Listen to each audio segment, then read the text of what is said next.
आप देख रहे हैं ऑन पॉइंट। मैं हूं कार्तिकेय शर्मा और इस वक्त हमारे साथ हैं जयंत चौधरी, आरएलडी के अध्यक्ष और इस वक्त राज्यसभा के सदस्य।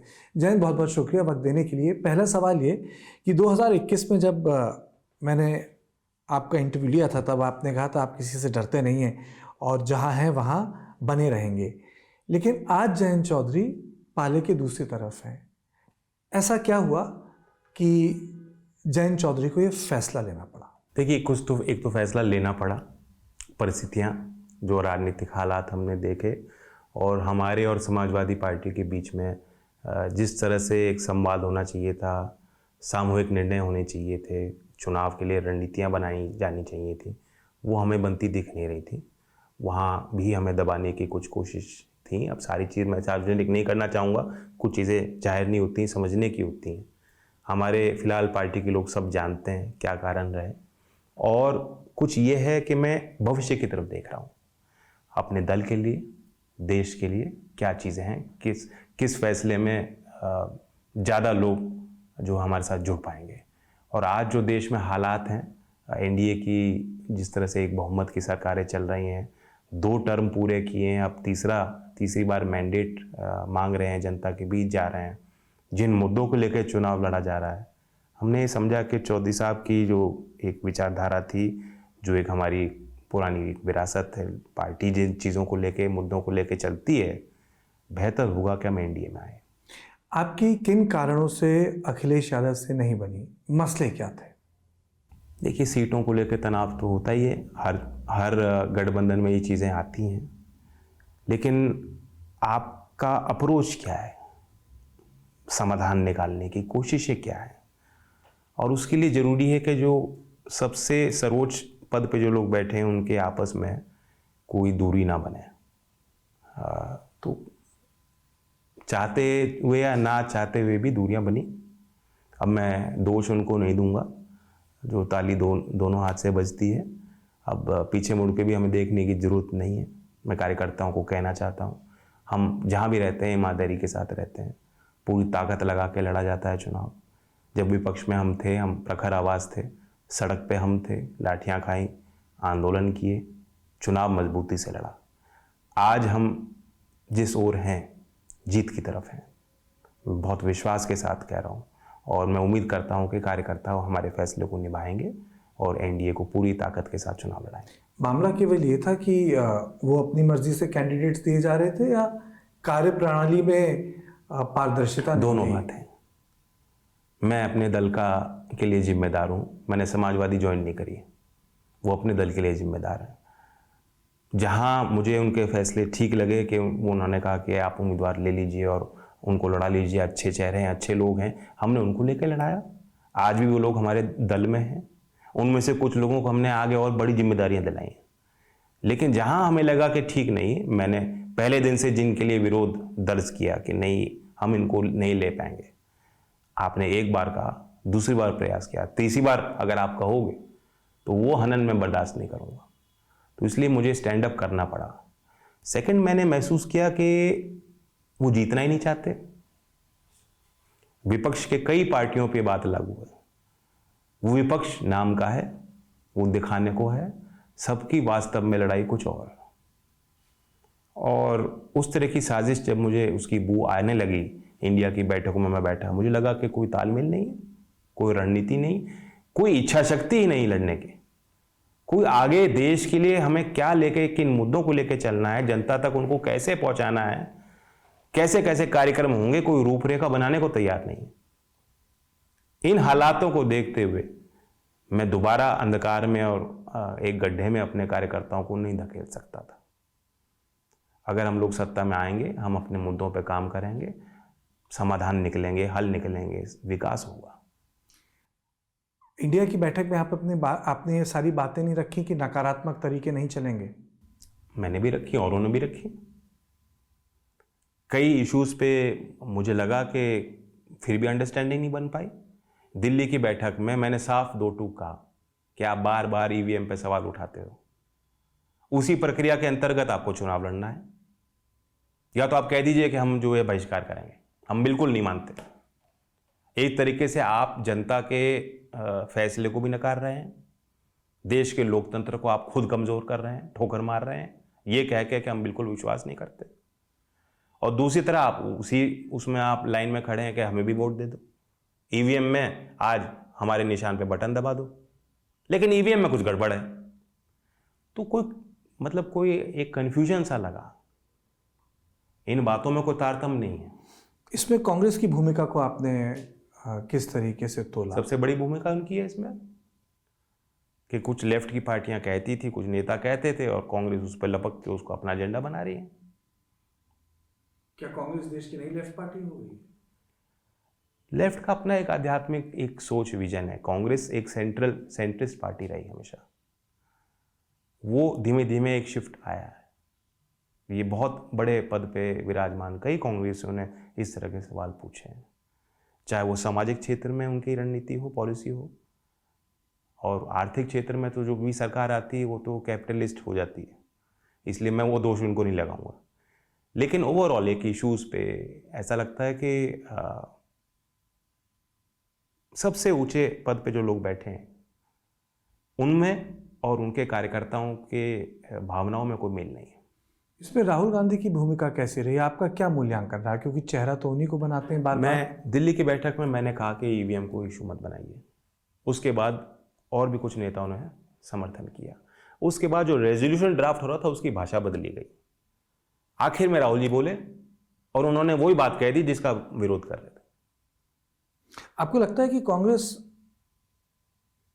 विपक्ष की भूमिका निभा पा रही है, और क्या कांग्रेस वाकई वो ताकत है जो एक ऑल्टरनेटिव दे सकती है, जो होना चाहिए लोकतंत्र में?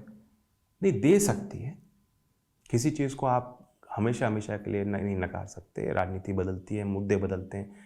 5 साल के लिए जनता मैंडेट देती है, 5 साल बाद दोबारा नए सिरे से सोचने का मौका सबको मिलता है। अगर कांग्रेस मेहनत करेगी, संघर्ष करेगी, अभी भी उनके पास संगठन पूरे देश में है। बहुत से ऐसे मतदाता हैं जो उनका पुराना फैमिली का सबका जुड़ाव कांग्रेस से, वो दाएं बाएं अभी भी देखने को तैयार नहीं है। अभी भी वोट का मौका आएगा, वो कहेंगे नहीं कांग्रेस। ऐसे भी मतदाता देश में हैं। लेकिन अभी जो हालात हैं, अभी 24 का चुनाव बिल्कुल है, समय घोषित हो गया है, चुनाव की प्रक्रिया में सब लोग शामिल हैं। हमारे तो प्रत्याशी घोषित हो गए। कल हम चुनाव प्रचार की पहली बड़ी मीटिंग जिसमें प्रधानमंत्री जी मेरठ आए, उसमें संबोधन करके हम लौट रहे हैं। अभी तक कांग्रेस का कोई क्लैरिटी नहीं है। आपको लगता है इंडिया बन ही नहीं पाया? नाम पे रहा, पेपर पे रहा, ना ममता आई, ना बीआरएस, ना नवीन बाबू, ना जगन मोहन रेड्डी, पेपर पे रह गया। कई छोटी पार्टियां भी जिनको उनको शामिल करना चाहिए था। अब दलित एक बड़ा वोट बैंक है, जो अनुसूचित जात के जो लोग हैं उनके बीच का जो संगठन है, जो उनके नेता हैं, कहीं भी उनको शामिल करने का प्रयास नहीं हो पाया। तो एक बहुत बड़ा वैक्यूम है। यहाँ आप पीडीए की बात कर रहे हैं, आप कास्ट सेंसस को एक सूत्री कार्यक्रम बना रहे हैं, लेकिन जो सामाजिक शक्तियाँ हैं, जो सामाजिक न्याय की आवाज़ समय समय पे लोग नेता उठाते रहे हैं, जो पार्टी संगठन है, वो आपके साथ ही नहीं है। आपको लगता है कि जो उनके अपने उनसे जुड़े लोग पहले होते थे, शायद वो उन्हीं से अलग थलग पड़ जाती है?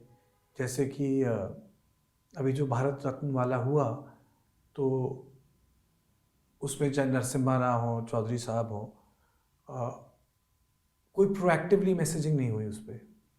बिल्कुल, ये देश के लिए मुद्दे होते हैं, एक पार्टी के लिए तो नहीं है, ये पूरे देश के लिए हैं। पूरे देश इस बात को लेकर खुश है कि चौधरी चरण सिंह जी को भारत रत्न दिए गया। कर्पूरी ठाकुर जी कोई ज़मीनी नेता, ग्रास रूट के लीडर रहे। उन्होंने कभी एक जाति के लिए काम नहीं किया, देश के लिए काम किया, और आज उनके योगदान को हम महत्व दे रहे हैं ताकि आने वाली पीढ़ियां उनको समझे बेहतर।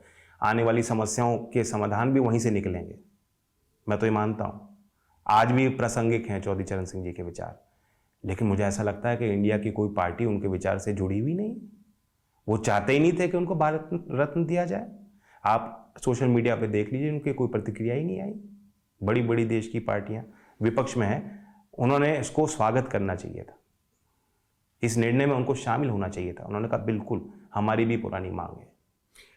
लेकिन विपक्ष की एक बात तो आप मानेंगे, उनका कहना है कि जो पूरा माइट है जांच एजेंसियों का, वो सब विपक्ष पे चल रहा है।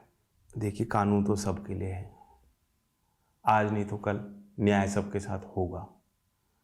और भ्रष्टाचार एक मुद्दा है, हमेशा लोगों के नज़र में रहा है। यही इशू था जिस कारण से एक बड़ा परिवर्तन, बदलाव राजनीतिक देश में हुआ 10 साल पहले। तो ये आगे भी मुद्दा रहेगा। जैन, आपने भाईचारा रैली की थी 2021 में, उसमें हर समुदाय के लोग आए थे। आज आप बीजेपी के परिवार का हिस्सा हैं। आपकी जो राजनीति है और बीजेपी की राजनीति है, कितना मेल खाती है? नदियाँ अलग अलग होती हैं, एक संगम का पॉइंट होता है, कॉन्फ्लुएंस का पॉइंट होता है, मेल वहाँ होता है। लेकिन यहाँ हमारे मेल कहाँ हो रहा है? यहाँ मेल देश के लिए हो रहा है, किसानों के मुद्दों पे हो रहा है। चौधरी चरण सिंह जी का अगर जब सम्मान वो कर रहे हैं तो मुझे विश्वास है कि चौधरी साहब के विचारों को भी आगे ले जाएंगे। आज हर मंच से जब चौधरी चरण सिंह जी का नाम लिया जा रहा है, प्रधानमंत्री खुद ले रहे हैं, तो इससे ज़्यादा आपको क्या प्रमाण चाहिए? ये इच्छा शक्ति का प्रमाण है। यहाँ बहुत बड़ा मेल है नौजवानों के लिए। हम अब खेती से अलग, हम अगर अपने क्षेत्र को देखें, और चौधरी चरण सिंह जी इसकी वकालत करते थे कि लैंड तो लिमिटेड, ज़मीन लिमिटेड है, इसके बाद 50-70 साल बाद देश जब बदलेगा तो नए अवसर हमें गांव के लोगों को देने पड़ेंगे, इसलिए वो कुटीर उद्योग की बात करते थे। इन मुद्दों को जब आप देखें, जिस तरह से आज सरकार काम कर रही है, ये देश में लगभग 6.5 करोड़ MSME हैं, आधे से ज़्यादा ग्रामीण भारत के हैं। बेरोजगारी की जो समस्या है, समाधान यही है। MSMEs के लिए जिस तरीके से सरकार कुटीर उद्योग के लिए जिसकी वकालत चौधरी चरण सिंह जी करते थे, आज की सरकार कर रही है। तो ये वो मुद्दे हैं जिनको हम साथ लेके आगे बढ़ना चाहेंगे। किसानों का मुद्दा हल हुआ 2021 में। आपने इस पूरे मुद्दे पे खुलकर बोला था किसानों के साथ, और उस आंदोलन में आप शरीक हुए, शामिल थे। किसानों की पार्टी है RLD, वो मसले कहाँ हैं? नहीं, वो मसले अभी भी जिंदा हैं, वो मुद्दे लोकदल के लिए अहम हैं। लेकिन विपक्ष की एक भूमिका होती है, जब आप सरकार में हैं तो सामूहिक निर्णय होते हैं सरकार के। अगर कोई असहमति भी होगी तो हम वहाँ दर्ज करेंगे, लेकिन तरीके से की जाएंगी। मैं ये मानता हूँ कि किसान सिर्फ आंदोलन ही करता रहे, ये भी गलतफहमी लोगों की दूर होनी चाहिए। किसान देश के लिए सबसे बड़ी सेवा कर रहा है। किसान के बच्चे देश की फ़ौजों में तैनात होकर हमारी रक्षा कर रहे हैं। सबसे बड़ा देशभक्त किसान। कोई किसान नुकसान नहीं देना चाहता अपनी सरकारों को या देश को, नुकसान नहीं पहुंचाना चाहता। कुछ लोग होते हैं विरोध करते हैं, विरोध उनका दर्ज करने का हक है, अधिकार है। विरोध उन्होंने दर्ज किया, सरकार पीछे हटी, कानून उन्होंने जो परिवर्तन सरकार लाना चाहती थी उन्होंने नहीं ला पाए। तो दोनों साइड को एक लगा के चलिए, अब आगे भविष्य में दोबारा कोई समाधान निकल सकता है। RLD का भारतीय जनता पार्टी परिवार में जुड़ना, क्या ये जयंत चौधरी का फैसला था?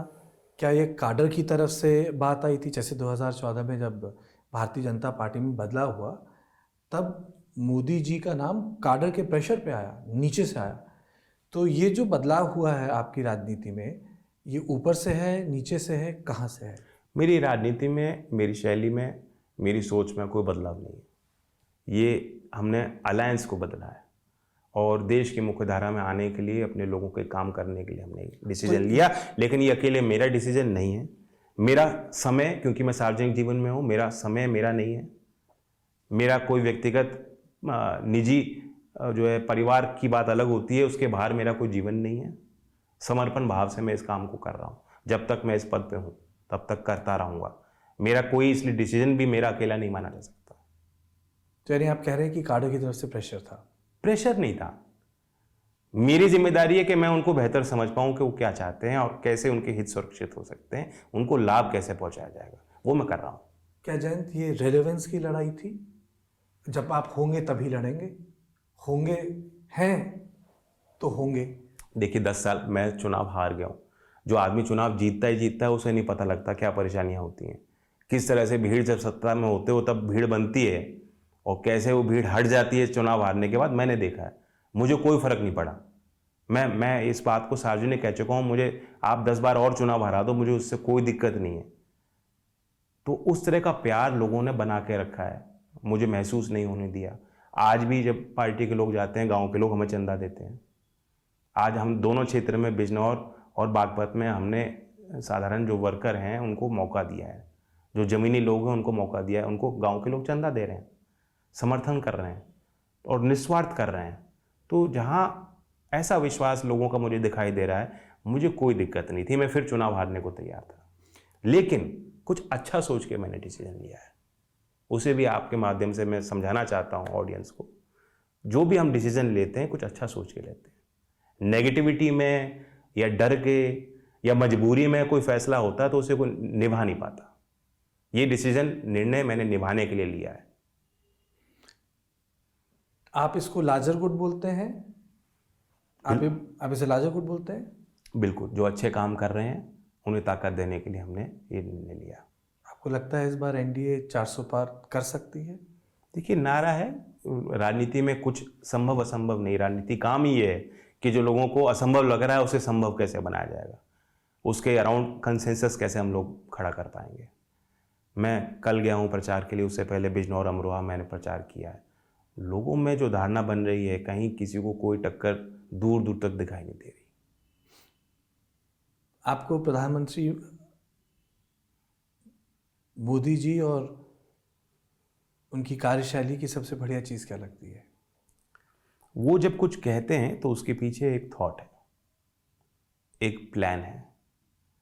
और इससे पहले भी सरकारों ने योजनाएं बनाई और प्रस्ताव रखे, बातें रखी, जनता के बीच मुद्दे बनाए, लेकिन वो कारगर और प्रभावी होते हमने आज देखे हैं। चाहे वो स्वच्छता की बात हो, गरीब को के लिए घर और मकान देने की बात हो, भ्रष्टाचार के खिलाफ जिस तरह से बिचौलियों को हटा के सीधा लाभार्थियों को चिन्हित करके उनको सरकारी योजनाओं का लाभ पहुंचाना हो, कई ऐसे काम हैं जो अनोखे हो रहे हैं। और आगे के लिए भी, पर्यावरण के लिए जो नई टेक्नोलॉजीज़ हैं जो विकसित हो रही हैं, एक ग्लोबलाइज्ड इकोनॉमी में, वैश्विक दौर में हम जहाँ रह रहे हैं, वहाँ भारत के नेतृत्व को स्थापित करने के लिए जो प्रयास हैं वो नीचे तक पहुँचाए जाते हैं। डॉक्टर मनमोहन सिंह जी ने एक बहुत अहम मुद्दा टच किया था अपने सेकेंड टर्म में, ब्यूरोक्रेटिक रिफॉर्म, कि जो स्टील का जो फ्रेमवर्क है भारत का, जो अफसरशाही है, उसमें सुधार लाना। आज मैंने बहुत अल्प समय में जब अंदर से इनकी वर्किंग देखी है, जब डिसीजन होता है तो ऊपर से लेकर नीचे तक उसका संचार होता है। मिशन मोड में, अभियान के तहत उसका क्रियान्वयन के लिए सबको फोकस के साथ काम दिया जाता है। यही रिफॉर्म है। आगे और उसमें हमें डिसीजन लेने पड़ेंगे। तीसरे मैंडेट में हमें विचार करना पड़ेगा कि किस तरह से उस अफसरशाही को हम और बेहतर बना सकते हैं। लेकिन वो एक उदाहरण है। जयंत, हमसे बात करने के लिए बहुत बहुत शुक्रिया।